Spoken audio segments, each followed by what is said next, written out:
नमस्कार from Scotland. माझं नाव साक्षी आणि मी यूकेला मास्टर्स करायला आले होते. तर संध्याकाळचे वाजलेले आहेत 5 आणि मी मस्त अशी आवरून गणपती आणायला निघालेलो आणि मी कशी दिसतेय मला कमेंट सेक्शनमध्ये नक्की सांगा.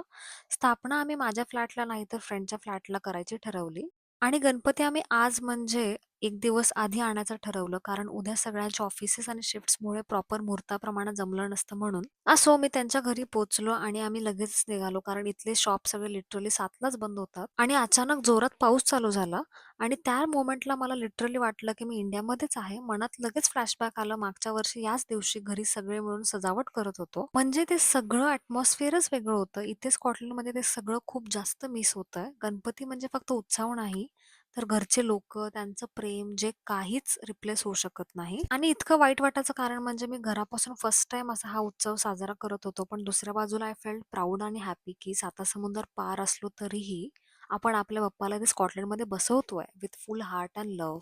आणि हा प्लॅन लिटरली 3-4 दिवसाआधीच ठरला होता, पण अनएक्सपेक्टेडली सगळं काही थाटामाटातच होतंय. बरं तुम्हाला आमचं स्कॉटलंडचं डेकोरेशन कसं वाटलं हे नक्की कमेंट सेक्शनमध्ये सांगा.